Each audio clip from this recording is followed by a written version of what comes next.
우리는 은혜를 받은 자들입니다. 주님께서 주님의 피를 흘리셔서 우리의 생명을 살려주셨습니다. 우리가 은혜를 받은 자로서 그 은혜에 감사하여 오늘도 아버지께 예배를 드립니다. 이 예배를 받아주시고 날마다 아침마다 새로운 은혜를 우리 안에 부어주시옵소서. 예수님 이름으로 기도드리옵나이다. 아멘. 아멘. 오늘 말씀은 시편 68편 7절부터 18절 말씀입니다.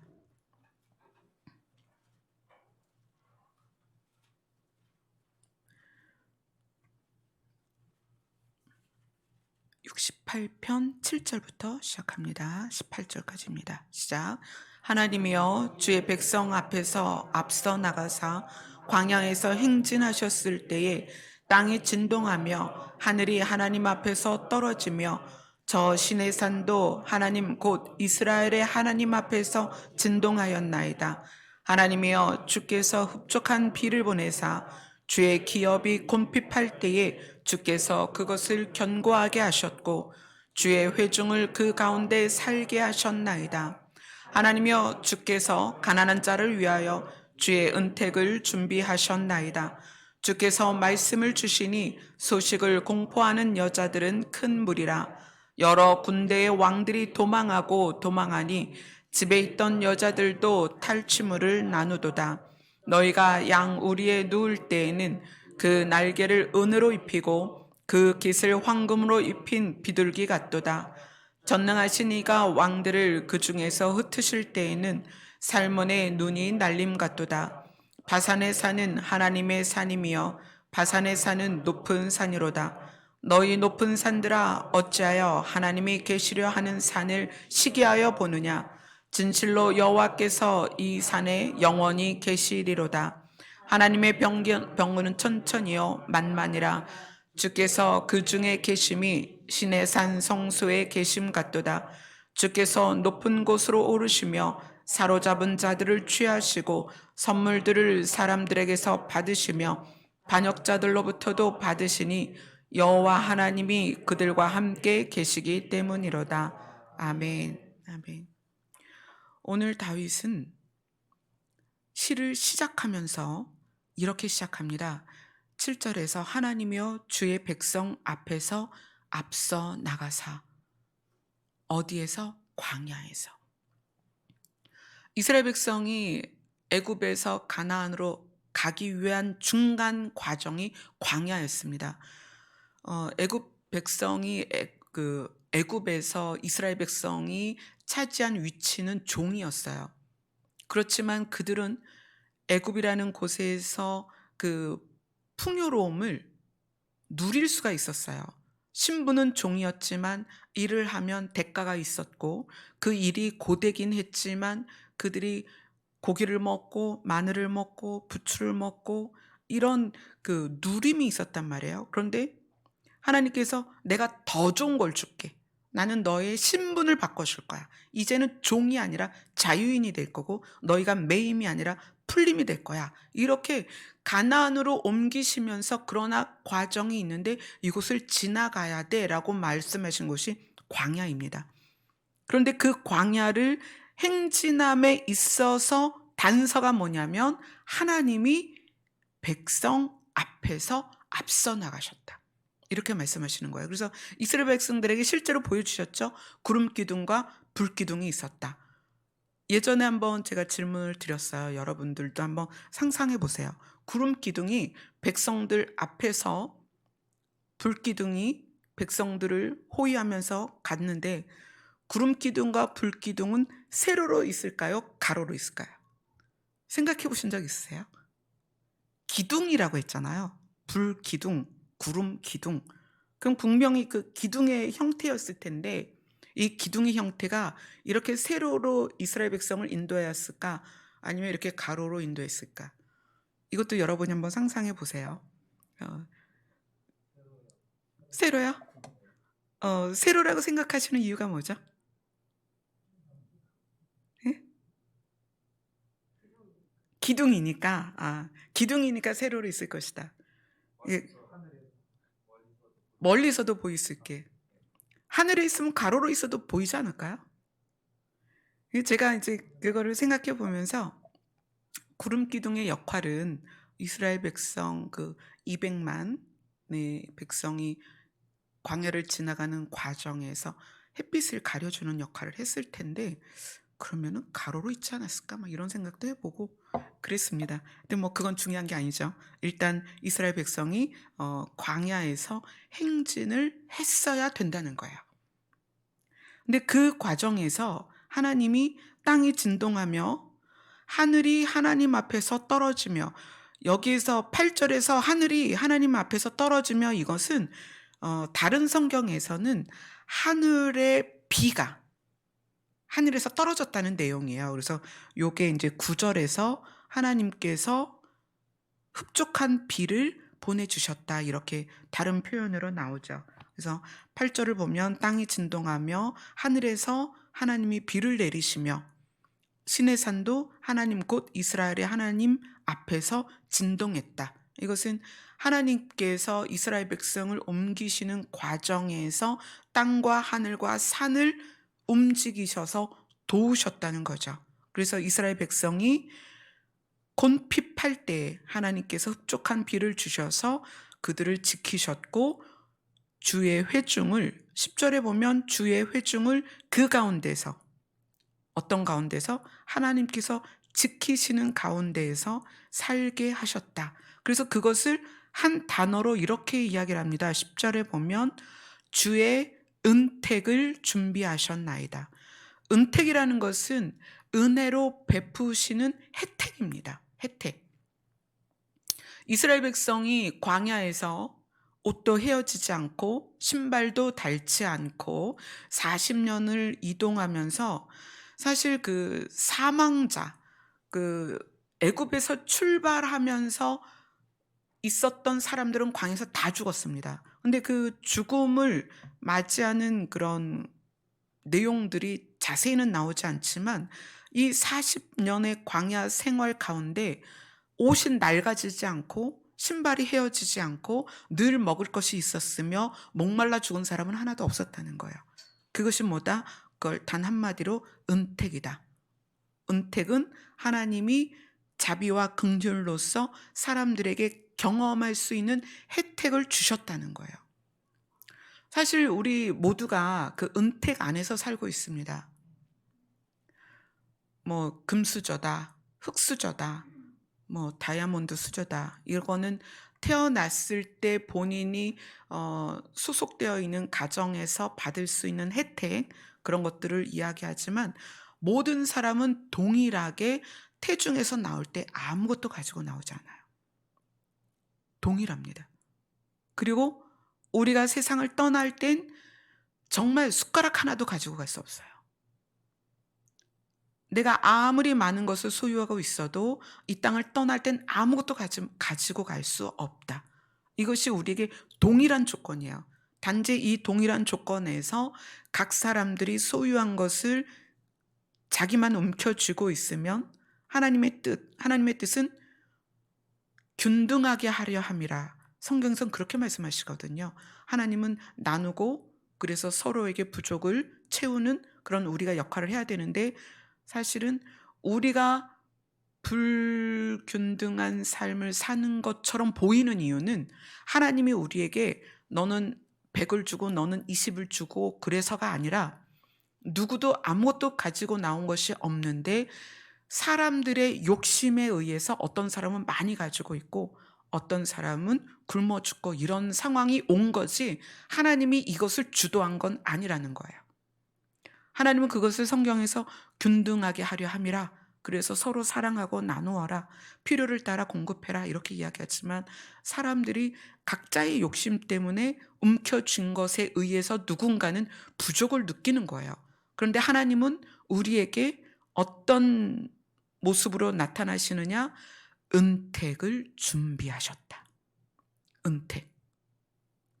가난한 자에게, 부족한 자에게, 없는 자에게, 연약한 자에게 하나님은 은혜로 혜택을 주기 위해서 준비하신 분이다. 근데 그분이 포지션이 어디냐면 백성의 앞에 계시다.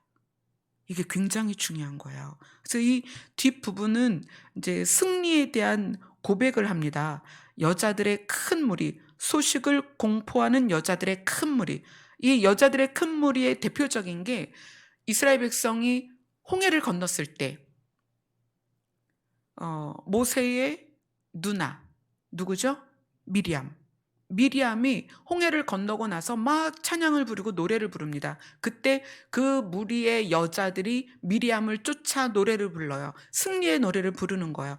홍해를 건너온 것뿐만 아니라 뒤쫓아오던 모든 애굽의 군대가 수장돼 버렸거든요. 더 이상 그들이 쫓아올 수 없는 상황이 돼요. 그래서 그때 미리암이 여인들과 더불어 춤을 추며 승리의 노래를 부릅니다. 그것이 지금 여기에 나와 있는 표현이기도 하고, 또 다윗이 이 시를 썼기 때문에 다윗의 경우에는 다윗이 전쟁에 나가서 이길 때마다 다윗이 군대를 이끌어 나갈 거 아니에요. 그럼 그 군대는 누구예요? 남자들이죠. 그러면 승리를 하고 돌아올 때에는 그 군대에 속한 군인들의 아내들과 가족들이 다 나와서 길에 나와서 소고를 흔들며 춤을 추며 승전가를 부르거든요. 그때의 그 큰 여자의 무리들을 다윗이 표현을 하는 거예요. 그래서 탈취물들을 여자들에게 나누어 줄 정도로 하나님은 이 백성의 앞에서 앞장서서 그들을 인도하셨다. 그래서 하나님이 은택을 준비하셔서 보호하는 자들의 상황을 이렇게 표현합니다. 68편 13절을 같이 읽겠습니다. 시작. 너희가 양 우리에 누울 때에는 그 날개를 은으로 입히고 그 깃을 황금으로 입힌 비둘기 같도다.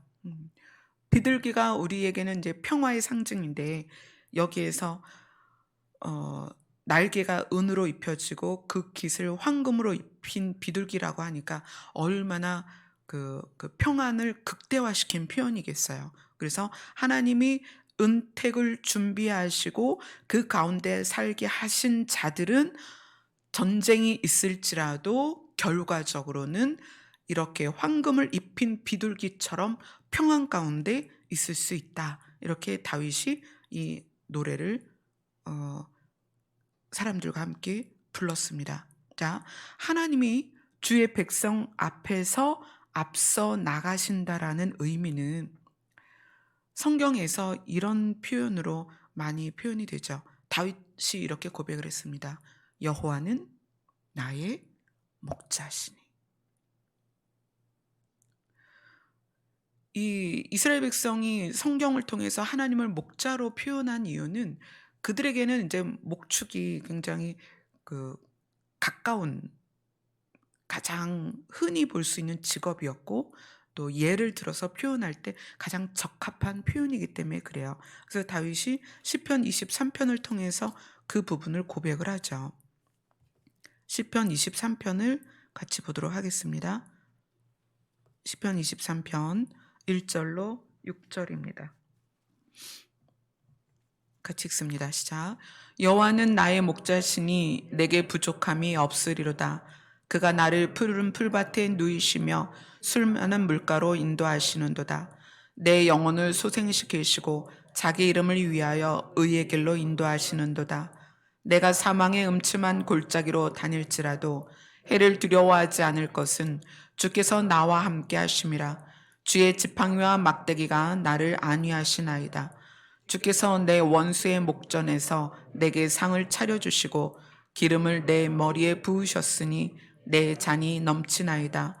내 평생의 선하심과 인자하심이 반드시 나를 따르리니 내가 여호와의 집에 영원히 살리로다. 아멘. 하나님의 선하심과 인자하심이 나를 따르리니 내 삶에서 어떻게 표현이 되느냐? 그것이 은택입니다.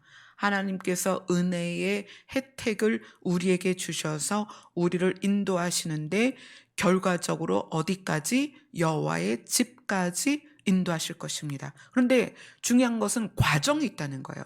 이스라엘 백성이 가나안에 들어가기까지 광야를 지났던 것처럼 다윗은 그렇게 얘기해요. 사망의 음침한 골짜기를 다닐지라도 하나님께서는 결국 지팡이와 막대기로 나를 보호하시고 그리고 선하심과 인자하심으로 반드시 나를 지키셔서 여호와의 집까지 인도하실 것이다. 우리가 신앙생활을 하면서 제가 하는 그 상담의 상당 부분이 그런 부분이에요. 두려움. 성도들이 가지고 있는 두려움, 걱정, 근심, 또 어찌해야 할지를 모르는 이러한 상황에서 저하고 거의 상담이 시작이 됩니다. 그러면 그런 상황에서 우리가 무엇을 인식해야 되느냐? 나는 지금 어디에 있는가? 여기 있는 모든 분들은 과정에 있습니다. 결과까지 가지 않았어요. 근데 다윗은 분명히 여호와는 나의 목자시다. 그분이 나를 어디로 인도할 것이다? 푸른 초장과 쉴만한 물가로 인도하실 것이다. 그곳이 어디냐면 여호와의 전이다. 하나님이 계신 곳이다. 그런데 그 과정이 음침한 사망의 골짜기 같을 것이다. 그러할지라도 하나님은 반드시 우리를 인도하신다. 여러분이 이것에 대한 믿음과 확신을 가지셔야 됩니다. 근데 이것을 우리가 자꾸 경험에 의해서 하나님께서 음성을 들려주시고 환상을 보여주시고 꿈을 주시고 그래야 믿으려고 그래요. 근데 사실 엄밀히 따져보면 여기 계신 여러분들이 하나님을 만난 경험이 전혀 없는 분은 없습니다. 분명히 언젠가는 은혜를 받았었고 분명히 언젠가는 감동을 받았었다는 거예요. 은혜도 받았고 감동을 받았고 음성을 들었음에도 불구하고 우리는 시간 안에 있기 때문에 그게 흐려져요. 그래서 그걸 의지하지 말라는 거예요. 보이는 것도 들리는 것도 느끼는 것도 일시적인 것이다. 그럼 무엇을 의지해라? 약속을 의지하라는 거예요. 근데 그 약속이 뭐다? 하나님은 자기 자신을 소개할 때 다윗은 하나님을 선한 목자라고 표현했지만 하나님은 뭐라고 표현했냐면 나는 아버지다. 너희의 아버지가 될 것이다. 또 뭐라고 표현했어요? 나는 너희의 남편이 될 것이다. 그렇게 표현을 하셨습니다. 아버지와 남편의 특징이 뭘까요? 책임진다는 거예요. 책임질 것이다. 예수님은 우리에게 나는 너희의 신랑이다. 이렇게 표현하십니다. 요한복음을 가면 예수님이 자기 자신을 이렇게 표현해요. 나는 선한 목자다. 그래서 거듭 이야기하십니다. 나는 선한 목자다. 나는 내 생명을 바쳐서라도 너희를 살릴 것이다. 나는 선한 목자다. 그리고 예수님은 당신이 오실 때의 신분을 신랑으로 올 것이다. 이렇게 얘기를 하십니다. 그래서 신랑과 신부의 비유를 계속 말씀을 하세요. 그건 무엇이다? 우리를 책임지겠다. 여러분이 인생을 살면서 여러분이 보이는 것과 들리는 것에 의해서 은혜를 받는 건 굉장히 중요합니다. 그것은 하나님께서 우리가 걸음을 걸을 수 있는 원동력을 주시기 위해서 은혜를 주시는 거예요. 오늘 본문에서도 은택을 준비하셨다. 하나님이 앞장서 가시지만 그것을 바라보며 따라가는 우리들이 얼마나 연약할 것인가를 아시기 때문에 앞장서 가심에도 불구하고 여러분 생각해 보세요. 하나님이 앞장서셨어요. 가로막힐 게 뭐가 있겠어요? 그죠? 위험의 요소가 뭐가 있겠냐는 거예요. 그러나 그럼에도 불구하고 우리가 연약하고 좌절하고 낙심하기 때문에 그럴 때마다 우리에게 도울 수 있는 은택을 준비하셨다. 그래서 때를 따라 아침마다 새롭게 우리에게 은혜를 주시는 거예요. 그런데 우리는 자꾸 그때 오는 은혜에 매여서 그 다음날 은혜가 없으면, 감동이 없으면, 기도하는데 뭔가 감각이 없으면, 기도하는데 뭔가 뜨거움이 없으면 좌절을 하는 거예요. 내 믿음이 식었나? 내 믿음이 잘못된다? 하나님의 사랑이 끊어졌나? 하나님이 나를 이제 사랑하지 않나? 이렇게 생각한다는 거예요. 그래서 지난 주일날 말씀드렸듯이 여러분은 사람을 의지하지도 말고 여러분의 감각을 의지하지 말라는 거예요. 은혜는 부어질 때도 있지만 부어지지 않는 상태로 유지될 때도 있다는 거예요. 그래서 저조차도 강단에서 기도할 때 여러분이 상상치 못하는 은혜를 입을 때도 있지만 그렇지 않고 맹숭맹숭 기도할 때도 굉장히 많습니다. 기도할 때마다 막 뭐 불이 떨어지고 뭐 환상이 보이고 안 그래요. 저도 여러분처럼 때로는 앉아서 기도하다가 졸 수도 있고 피곤하면 그대로 그냥 하나님만 바라볼 때도 있고 그렇습니다. 은혜는 때를 따라 우리를 격려하시는 도구이긴 하나 그것이 24시간 풀가동되는 게 아니라는 거예요. 그래서 그것을 가지고 하나님이 나를 사랑하냐 안 사랑하냐로 잣대를 가지시면 안 된다는 거예요. 그럼 무엇을 가져라? 하나님의 약속을 믿어라. 아멘. 하나님께서 오늘 말씀처럼 하나님은 주의 백성 앞에서 어떻게 앞서 나가신다. 이스라엘 백성이 풍요로운 광야에서 풍요로운 애굽에서 광야를 지날 때 얼마나 두렵겠어요. 지금 사실 이 홍성 땅도 새벽에 그 가로등이 다 꺼졌을 때 그리고 이제 밤에 인가의 불이 다 꺼졌을 때는 전조등 켜지 않으면 아주 깜깜해요. 시골길은 그래요. 도시는 늘 많은 불들이 켜 있지만 여기만 해도 그런데 광야는 어떻겠냐고요. 건물도 없고 가로등도 없고 그 캄캄한 광야에서 밤을 맞이할 때 그죠? 후레쉬가 있었겠어요? 지금같이 핸드폰 불빛이 있었겠어요? 아무것도 없는 그리고 그 사람의 무리를 향하여 다가오는 어떤 들짐승들도 있었을 것이고 얼마나 두려운 상황이 많았겠어요. 해충도 많이 있었을 텐데 그런데 그곳에서 하나님이 약속을 주시는 거예요. 내가 주의 백성 앞에서 앞서 나가겠다. 그래서 구름 기둥과 불 기둥이 움직이면 이스라엘 백성이 움직였어요. 근데 구름 기둥과 불 기둥이 멈췄으면 이스라엘 백성도 아 이제 하나님이 멈추셨구나 생각하고 멈췄죠. 그리고 그들이 굶어 죽은 사람이 하나도 없었다는 거예요. 하나님께서는 무엇을 동원하시든지 그들을 다 먹이셨습니다. 그런데 우리는 이 부분에 대해서 믿음이 없다는 거예요. 우리는 우리의 과정을 눈여겨봅니다. 우리의 과정. 아까 다윗이 고백한 대로 사망의 음침한 골짜기를 지나는데 이 사망의 음침한 골짜기라는 그 과정 안에서 보면 정말 두렵죠.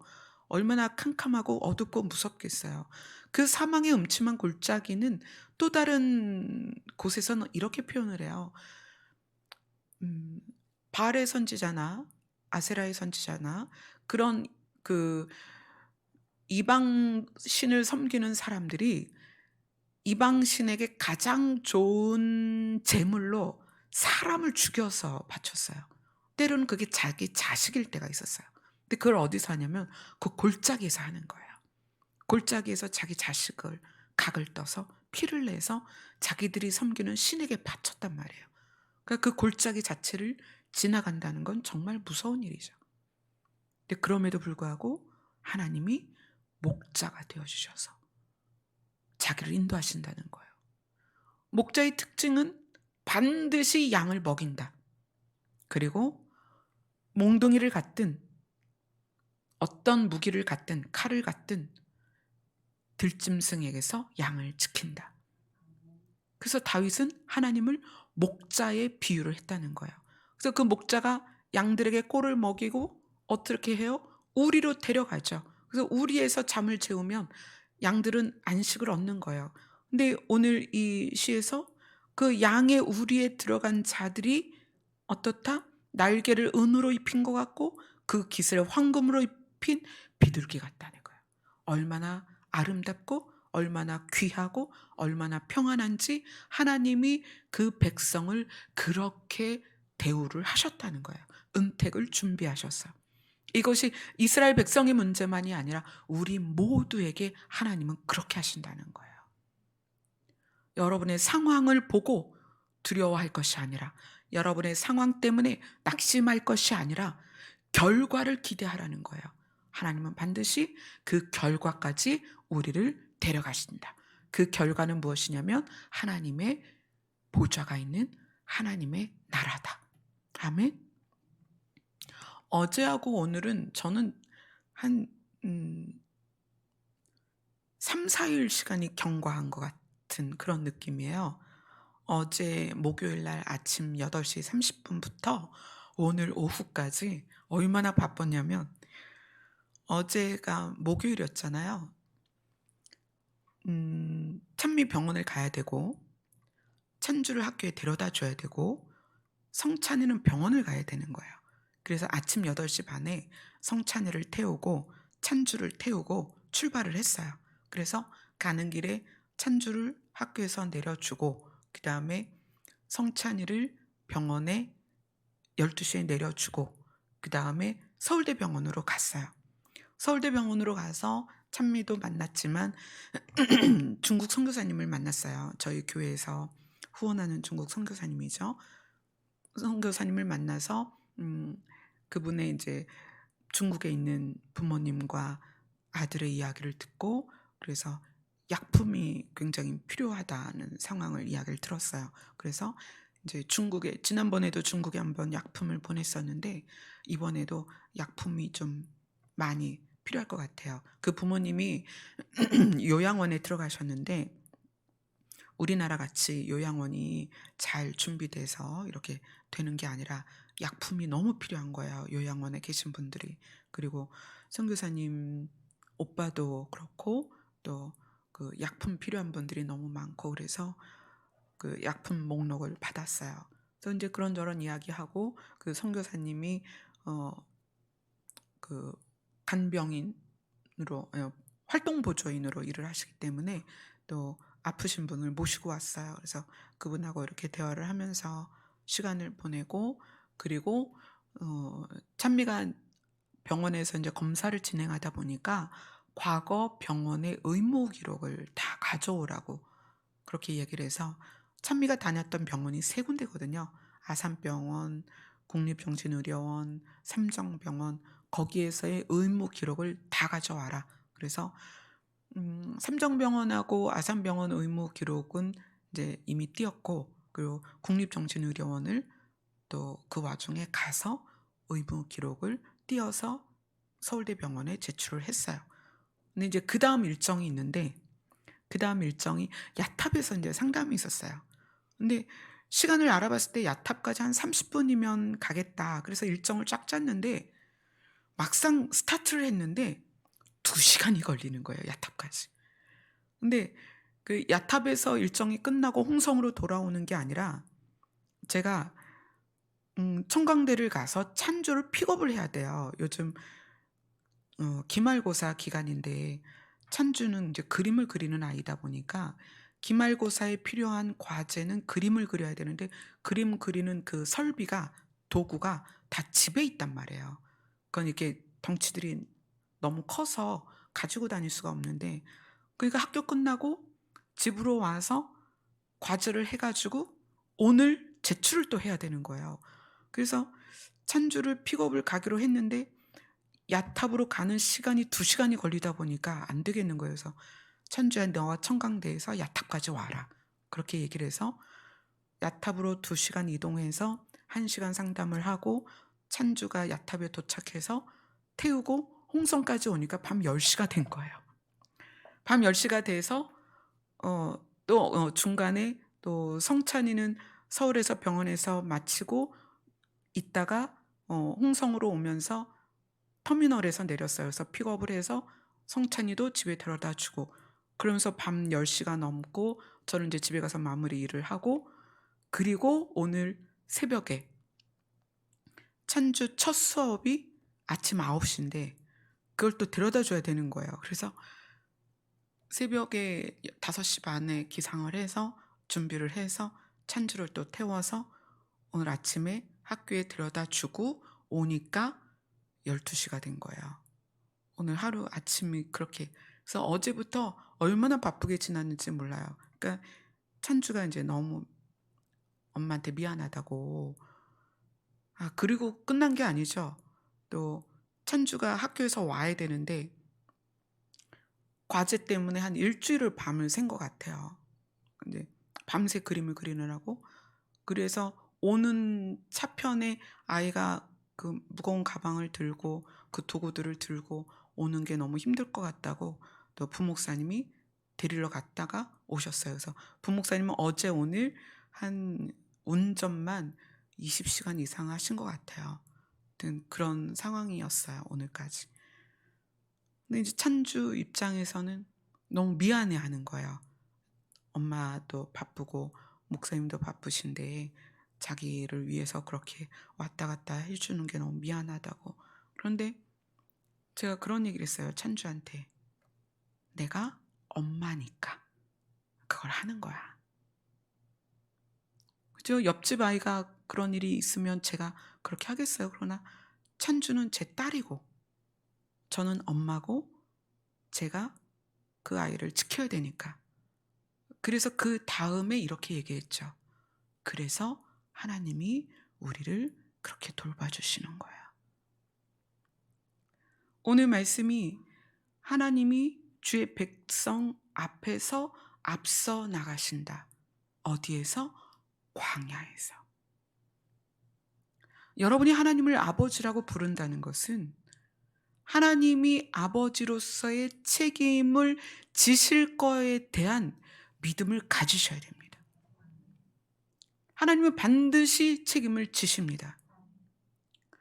독수리가 자기 새끼를 높은 절벽에서 던져버리는 것은 그 새끼를 날게 하기 위함이에요. 그러나 무작정 던지는 게 아닙니다. 자기 새끼가 날개에 힘이 없어서 떨어지면 아빠 독수리는 반드시 내려가서 자기 새끼를 받아 올립니다. 그걸 준비하면서 떨어뜨리는 거예요. 우리가 광야를 지날 걸 아십니다. 사망의 음침한 골짜기를 지나가야 되는 걸 하나님은 아세요. 여러분 살아온 과정 생각해 보세요. 얼마나 힘든 일이 많아요. 하나님 다 아십니다. 그러나 그러한 힘든 일들을 지나야 하는 우리를 하나님께서 그대로 그래 네 힘으로 버텨봐 그것이 아니라 하나님께서 앞장서시고 그 다음에 무엇을 준비하셨다? 은택을 준비하셨다. 그래서 그 과정을 지나면 결과적으로 어디에? 푸른 초장과 쉴만한 물가에 또는 오늘 말씀처럼 양의 우리에 우리가 들어가서 누울 때에는 황금을 입힌 비둘기 같이 그러한 모습으로 평안을 누릴 것이다. 그것이 말씀이 우리에게 주시는 약속입니다. 믿음대로 된다는 게 뭘까요? 여러분들이 하나님께서 앞장서셔서 우리를 위한 은택을 준비하시고 하나님 자신이 아버지로서 남편으로서 책임을 다하실 거라는 것을 여러분이 믿으시면 그 믿음대로 될 것입니다. 아멘. 하나님 자신은 늘 자기 자신을 그렇게 소개를 하세요. 내가 아버지다. 내가 남편이다. 내가 너희를 도울 것이며 내가 너희를 지킬 것이다. 그러니 제발 어떻게 해라? 나에게로 와라. 우리는 주님 앞에 가기만 하면 됩니다. 그러면 우리가 비록 힘든 과정을 지나야 하고 사망의 음침한 골짜기 같은 곳에서 눈물을 흘릴 수는 있지만 거기에서 죽어버리는 것이 아니라 그곳을 지난다는 거예요. 반드시 그곳을 지나갑니다. 제가 고통 가운데 들어갈 때는 마치 동굴 같았어요. 끝이 없을 것 같고 그곳에서 다시 뒤돌아 나올 수 없을 것 같고 그곳에서 막혀서 다시는 빛을 볼 수 없을 것 같았지만 들어가 보니까 동굴이 아니라 터널이더라는 거예요. 동굴과 터널의 차이는 동굴은 들어가면 들어갈수록 어둡습니다. 뒤돌아 나올 수도 없어요. 그 어둠 속에 갇혀버리는 거예요. 끝이라는 거예요. 그러나 터널은 가면 갈수록 빛이 선명히 보인다는 거예요. 근데 우리의 인생이 왜 터널일 수밖에 없느냐? 우리 앞에 누가 계시다? 하나님이 계시다. 우리 앞에 하나님이 인도하신다. 그래서 하나님이 생명의 빛이시고 근원의 빛이시기 때문에 우리 앞장서서 가실 때에 어떤 어둠도 사망도 하나님의 빛을 이길 수는 없다. 그리고 하나님은 사망을 지나서 어둠을 지나서 우리를 반드시 그 하나님의 땅으로 인도되어지게 하실 것이다. 아멘. 그래서 여러분이 이 고백이 지금 혹시라도 힘든 상황에 있고 고통 가운데 있고 내 질병이 언제 끝날지 모르지만 저는 여러분들이 문제가 해결되는 것을 목표로 하지 않았으면 좋겠습니다. 여러분의 신앙생활이 내 질병이 해결되는 것, 내 물질 문제가 해결되는 것, 나의 어떤 그 환경의 문제가 바뀌는 것에 목표를 두지 말고 나의 목표는 하나님의 나라다라는 목표를 가지셨으면 좋겠습니다. 그러면 이 과정은 반드시 통과하게 될 것입니다. 이 과정 때문에 여러분이 좌절해서 넘어져서 죽지 않습니다. 이 과정을 지나서 여러분은 반드시 하나님의 나라, 빛의 나라로 가게 될 것입니다. 아멘. 그래서 여러분은 여러분의 삶을 들여다볼 때, 여러분의 삶을 여러분이 받아들일 때 이것은 과정이다라는 인식을 반드시 가지셔야 됩니다. 이것은 과정이다. 이 환경이 나의 끝이 아니다. 선한 목자가 되신 하나님께서 우리를 반드시 푸른 초장으로 인도하실 것이다. 아멘. 오늘 찬미한테 전화가 왔어요. 여러 가지 이렇게 검사를 하다 보니까 검사의 결과들이 있잖아요. 아직 유전자 검사는 결과가 안 나왔어요. 그건 좀 시간이 걸리나 봐요. 근데 다른 검사들을 통해서 이제 의사 선생님이 그런 말을 했대요. 찬미의 인지와 IQ에 대한 거 이제 검사를 막 하다 보니까 그런 것도 검사를 하나 봐요. 근데 일반인의 인지가 100이라면 찬미의 인지는 120이래요. 그리고 일반인의 IQ가 100이라면 찬미의 IQ는 120이래요. 그래서 굉장히 뛰어난 인지 능력을 가지고 있다. 그러면서 그 예전 병원의 기록을 어제 다 갖다 드렸는데 그 기록들을 보고 나서 그때에는 그분들이 조현병이라고 이렇게 진단을 내릴 수는 있었겠으나 조현병은 아니다. 왜냐하면 조현병은 인지 능력이 현저히 떨어진대요. 그런데 찬미의 인지가 일반인보다 훨씬 뛰어넘는다는 것을 이제 검사를 통해서 보고 더 확실히 조현병은 아닙니다. 그래서 유전자 검사의 결과를 좀 더 기다려 봅시다. 그렇게 하고 약물로서 아이의 마비의 원인은 이제 밝혀내야 되겠지만 그 마비의 증상들을 지금 많이 개선을 하고 있어요. 그래서 찬미에게 가장 좋은 약을 선택하는 지금 과정에 있습니다. 그래서 찬미는 찬미대로 검사를 통해서 예전에 갖고 있었던 두려움, 엄마 내가 진짜 조현병이어서 인지가 떨어져서 그 병원에 있는 분들처럼 자기가 그렇게 되면 어떡하지? 그런 두려움이 굉장히 컸었어요. 그렇지 않겠어요? 조현병으로 진단을 받았는데 조현병이라는 걸 검색해 보니까 이 조현병은 점차 인지 능력이 계단 내려가듯이 떨어져서 나중에는 정말 멍하게 일상을 살 수 없는 상황까지 간다는 거예요. 그러니까 이 아이에게 그런 두려움이 굉장히 컸었는데 이미 진단받고 7년이 지난 상황에서 인지나 IQ가 엄청 뛰어나다는 그런 이제 검사 결과를 받고 아이가 또 안심을 하고 또 의료진이 거듭 조현병이 아니다. 이것은 이제 뇌에서 신경과의 어떤 연결된 부분에서 유전자의 문제이든 뇌의 문제이든 다른 문제인 것 같다. 이렇게 계속 결론이 가니까 찬미 입장에서도 마음이 굉장히 편해지는 것 같아요. 근데 이제 찬미랑 그런 얘기를 했어요. 우리는 과정, 이 삶 가운데 어떤 일이든 만날 수 있다. 그렇잖아요. 저 같은 경우도 40대에 과부 될 거라는 걸 20대에 결혼하면서 상상이나 했겠어요. 우리 아이가 그렇게 초중고 최상의 성적을 유지하던 아이가 정말 젊은 20대를 이렇게 질병을 통하여 고통을 당할 거라는 건 상상도 못했죠. 우리는 유토피아를 꿈꾸며 자기 실현을 꿈꾸며 소망을 바라보지만 이 세상을 사는 과정은 사실 그렇지 않다는 거예요. 광야 같고 빈 들 같고 사망의 음침한 골짜기 같다는 거예요. 왜냐하면 이 세상이 권세 잡은 자가 사단이기 때문에 그렇다는 거예요. 아담 이후로 저주받은 땅으로 사람들이 쫓겨났기 때문에.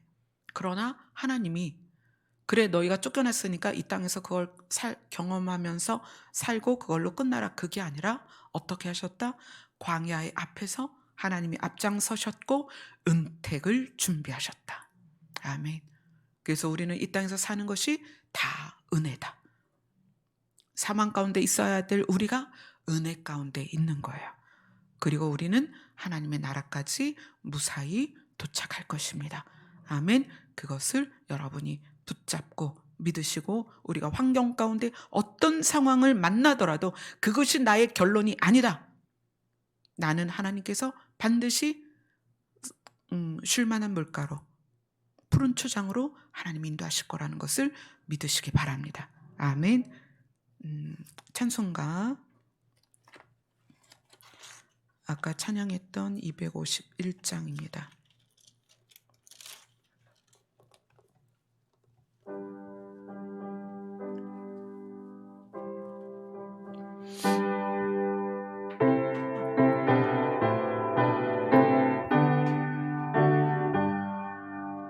놀랍다 주님의 은혜는 우리의 죄에 속하시려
아멘.